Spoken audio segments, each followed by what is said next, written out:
Hoje, Mensagens da Alma, vamos receber a nossa querida doutora Gilda Balsini, psicóloga, especializada em várias áreas, mas em especial atua há mais de 45 anos em psicodrama, coordenadora da pós-graduação de psicodrama da Unisociesc. Enfim, Gilda Balsini é uma psicóloga renomada na nossa cidade, em quase todo o estado e cidades vizinhas. Está há muitos anos no mercado, trabalhando e atuando na área, em grupos, com projetos sociais, projetos de cura, projetos de grupo.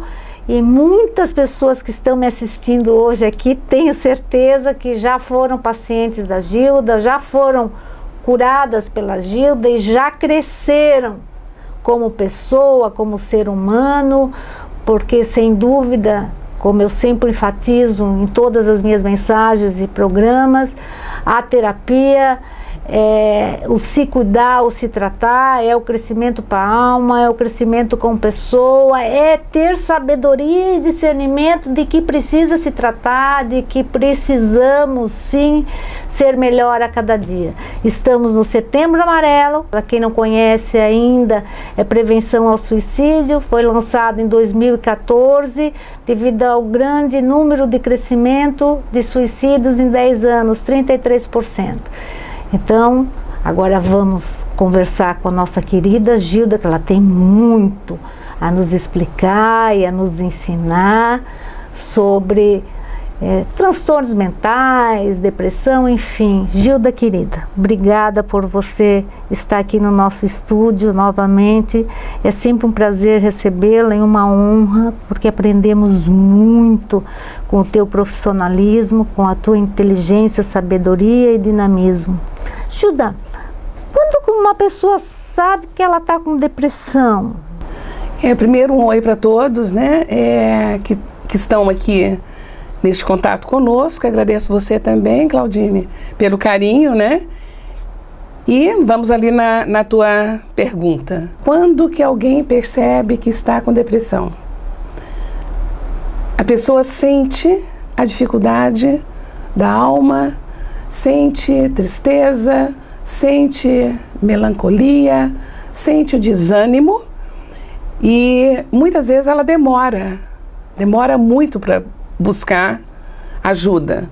E algumas pessoas passam a vida com essa depressão sem buscar ajuda ou sem ter oportunidade de se tratar, né? Então, quando alguém vem a uma clínica ou vem na busca, normalmente isso já está muito grave. E muitas vezes ela vem por alguma situação decorrente de algum problema grave, mas ela já tem um quadro, né, de depressão grave ou um quadro de depressão menor, mas quando ela vem é que algo desencadeou. Então ela não vem achando que está em depressão, que ela está com dificuldade de lidar com a morte daquele filho, ou que ela está com dificuldade de lidar com o rompimento do casamento, ou ela está com uma dificuldade de lidar com o câncer que apareceu. Então tem um fator desencadeante e aquilo já passou 1 ano, 2 anos e ela não consegue voltar para a vida. Então, assim, o processo é demorado, falta conhecimento, falta esclarecimento e falta respeito à própria vida, né? Que as pessoas ficam achando que podem, que dão conta, que vão levando ou que não tem nem força para buscar. Gilda, uma pergunta muito importante, vamos quebrar um tabu que foi criado pela sociedade e eu não sei porquê até hoje. A depressão é uma doença? Eu acho que a gente pode considerar a depressão a doença do contato e da relação com a vida. A vida realmente traz situações difíceis no percurso dela para todas as pessoas.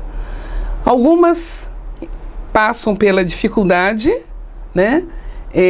Enfrentam uma tristeza que decorre daquele problema traumático, mas ela faz uma recuperação. E muitas vezes ela procura um processo de terapia naquela fase e se recupera perante aquele determinado episódio, né, da vida.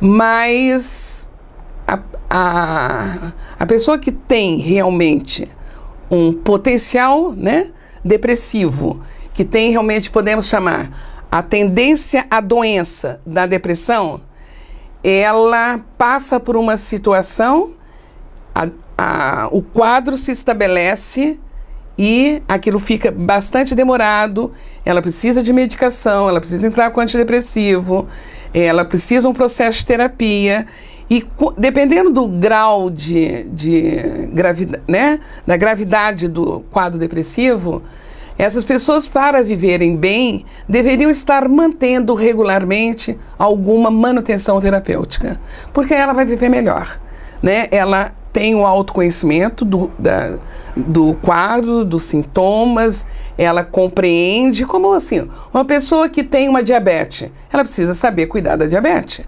Se a pessoa tem, né, um quadro de depressão, que bastou uma situação grave da vida acontecer, desencadeia um processo. Por exemplo, uma situação de um cliente, ele tem uma namoradinha e tal, e a namorada depois o rejeita. Aquela rejeição faz ele como não querer mais para a escola, ele se desanima, não quer ir para a faculdade, e ele vai entrando num quadro de negação de vida grave. Ok, vamos para a terapia. O fator desencadeante foi o rompimento com uma relação nem que era duradoura. Quando a gente vai começar a buscar, mas aonde mais você teve este abandono na tua vida? Que fez a mesma dor. Aí vem uma emoção, vem uma tristeza e, pois é, aos 4 anos eu perdi minha mãe me abandonou. Então, aquela sensação de corte, de abandono, é uma dor muito mais profunda. Então, a gente buscando limpar essa situação, você começa a levar o cliente a ter um raciocínio em cima da dor. Porque senão, se você não tratar, não limpar, todas as vezes que tiver uma situação de abandono e alguém dá as costas para aquela pessoa, ele vai desencadear aquele quadro. E se você realmente trabalha, limpa a situação, o abandono já não desencadeia mais aquele quadro depressivo, né? Alguns casos a gente vai conseguindo trabalhar em terapia, mas se o desânimo, os sintomas da depressão continuam marcando a personalidade daquele cliente, daquela pessoa, realmente é o pedido do suporte da medicação. Então, às vezes, assim, o paciente muitas vezes vai primeiro, vamos falar paciente, a pessoa vai primeiro, às vezes, para um psiquiatra, né, entra com uma medicação, mas a gente percebe que só a medicação, ela não leva à mudança de comportamento, né, não chega a pessoa a limpar o porãozinho, né, para poder reconstruir o sentimento, reconstruir a sua relação com a vida. Então, aquele fato que desencadeava uma tristeza muito grande, uma autoestima baixa, eu não sirvo para nada mesmo. Ela não gosta de mim, logo ninguém gosta de mim. Então, nenhuma moça vai gostar de mim. E isso vai no processo desencadeando uma autoestima baixa, uma tristeza, uma negação. Eu sou errado mesmo. E a coisa teve, por quê? Quando uma criança de 4 anos vai entender que uma mãe pode abandonar para poder acompanhar uma outra pessoa na vida e deixa a criança, né, para ser criada por uma outra pessoa, que seria uma avó, ou que seria, né? E que vem uma criança que é abandonada pela mãe e às vezes abandonada imediatamente pelo pai. Imagina que sentimento que vai ficar dentro dessa criança. Então, o que eu penso assim, ó? Se a pessoa já tem uma predisposição genética. Pessoas na família que às vezes assim, tinha um avô, mas que o quadro dele era um quadro de alcoolismo. Mas o alcoolismo pode estar também cobrindo uma depressão. A pessoa bebe para ficar mais alegre, bebe para dormir, bebe para poder diminuir a ansiedade dele, né? Então, mas o que está atrás dessa necessidade da bebida? Pode ser uma depressão, né? Uma depressão, um quadro de ansiedade. Então, a criação, né, de uma criança, ela pode ter uma genética, como eu falei. De repente, na família tem traços de alguns distúrbios, né?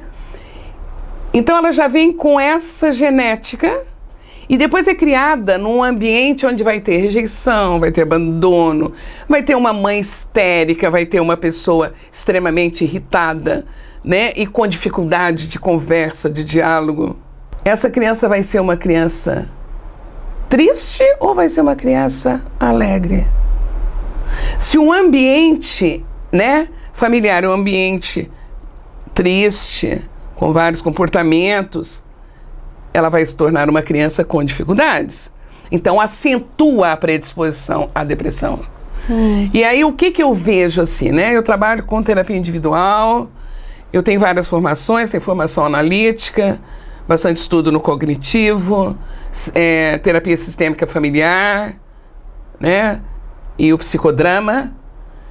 Então, hoje eu uso, né, vários recursos, mas uso realmente bastante a metodologia psicodramática. Por quê? Porque se o ser humano foi criado num ambiente familiar com dificuldades, ele vai fazer sintomas, né? Sintomas, eu posso trabalhar com a cognitiva. Eu faço uma reeducação da mente pelos sintomas que ele tem. Mas os sentimentos, né, de base foi daquela família com tristeza, com agressividade, né? Então eu posso trabalhar os sintomas, mas eu trabalho também as relações. A base relacional. E a base relacional, muitas pessoas falam, mas o grupo de psicodrama, ele é de uma profundidade, porque no grupo ele faz uma rematrização. Sim. A pessoa tem uma matriz, vamos supor, uma matriz doente, uma matriz de tristeza, uma matriz de rejeição. Aí ele se tornou uma pessoa insatisfeito, irritado, de mal com a vida. Mas ele aprendeu isso. Ele aprendeu isso, né? Então, se ele participa de um grupo de psicodrama, o que é o psicodrama? Nós vamos melhorar o psiquismo refazendo novas cenas sadias.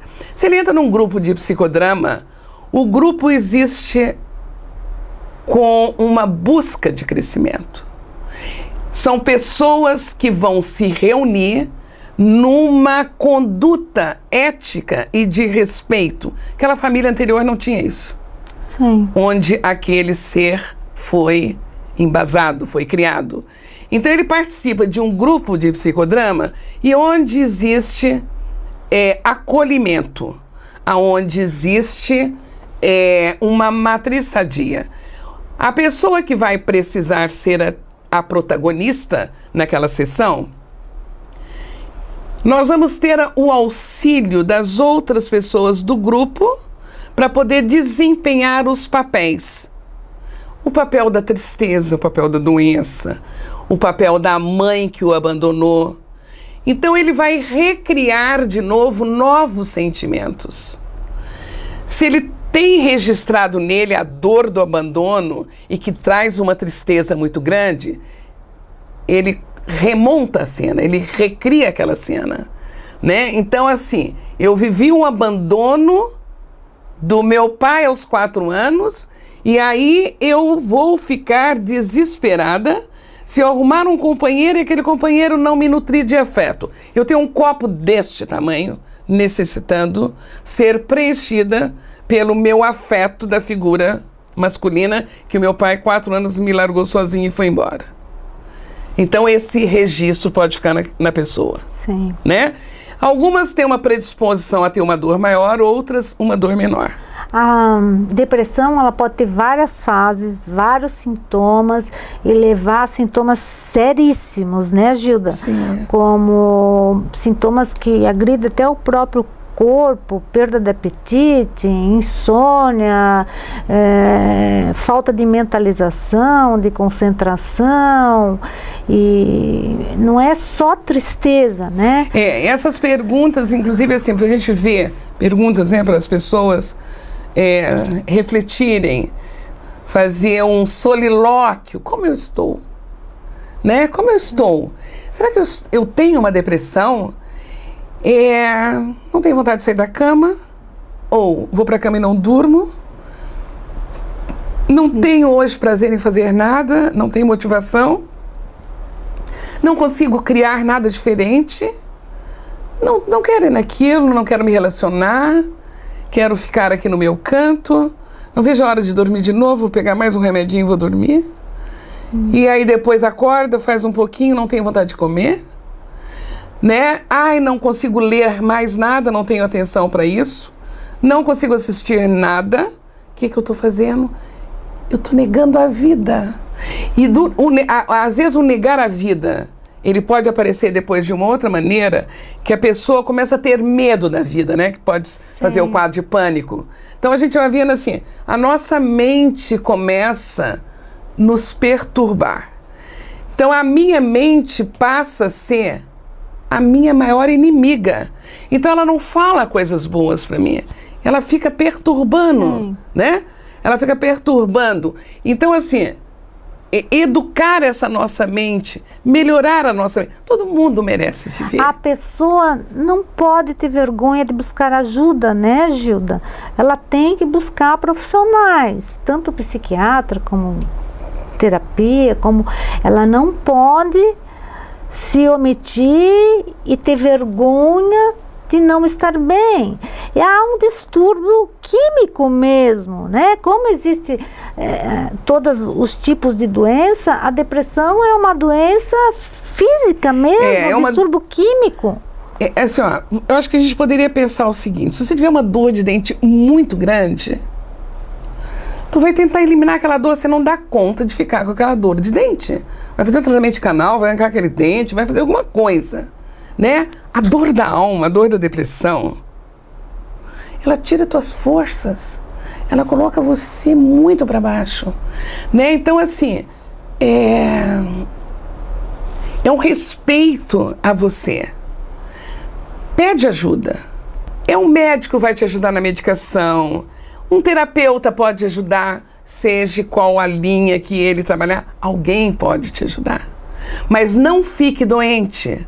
A gente acompanha vários casos e que as pessoas têm o diagnóstico da depressão, mas hoje vivem bem, têm uma vida ativa, produtiva, normal, criativa. E o psicodrama, ele trabalha muito buscar essa espontaneidade, buscar nossa alegria de novo, né? Buscar essa criatividade. Isso é vida. Não vamos deixar as pessoas que estão sentindo esse luto, esse peso da vida, continuarem assim. Alguém ajude, leve essa pessoa para fazer alguma coisa. Se ela não está dando conta dela mesma procurar, alguém precisa fazer alguma coisa nesse sentido. A gente nasceu, quem vai tirar minha vida?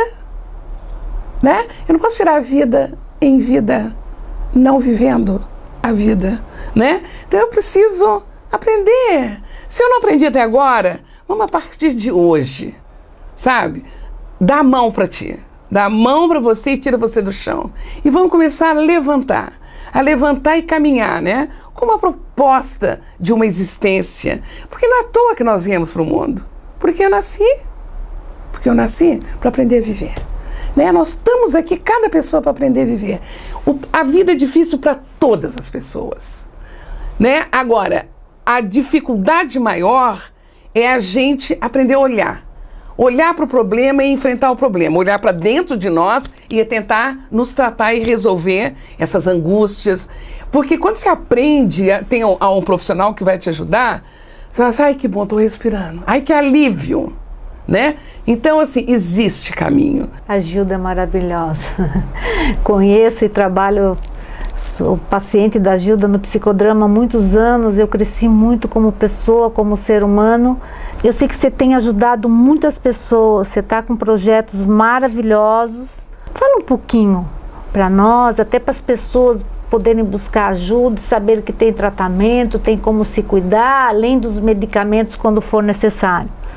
Pois é, o Cuidando de Quem Cuida, como que ele brotou, como é que ele nasceu? Eu estava assim, tipo no consultório, atendendo, eu já tinha feito os 10 anos de violência familiar, tratando famílias, relações, né, familiares, com violência, com agressão, e fiz um estudo estatístico bom daquele trabalho. E quando eu parei o trabalho ali da Delegacia da Mulher, aí minha cabeça vai, né, funcionando e já vou percebendo mais coisas para poder ir atuando. E aí no consultório, naquele momento, índice alto de professores, diretores, pessoal da área da saúde, juízes, me buscando para o processo terapêutico.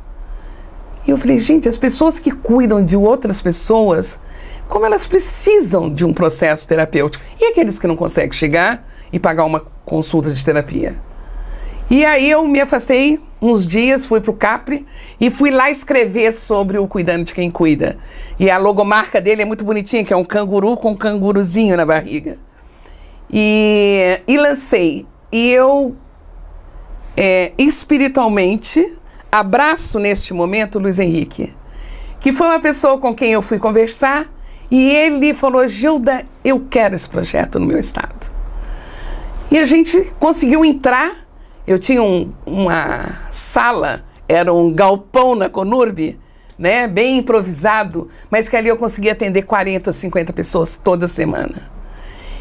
E o Cuidando de Quem Cuida, então, ele nasceu com a área da educação. Durante 8 anos, né, a gente foi atendendo o pessoal da área da educação e eu comecei com um grupo dos professores que estavam afastados das atividades por depressão, por problemas, né, psicológicos, psiquiátricos. Eles trabalhavam um dia e afastavam 2 meses, então estava naquilo, né, não trabalhavam mais, não tinham condições. E o primeiro grupo do Cuidando de Quem Cuida foi este grupo, e que fomos atendendo e a evolução foi fantástica, maravilhosa, onde as pessoas foram todas readaptadas, uma estatística quase que de 100% de readaptação. O lucro financeiro para a prefeitura foi altíssimo. Se um projeto desse durante quantos anos, né?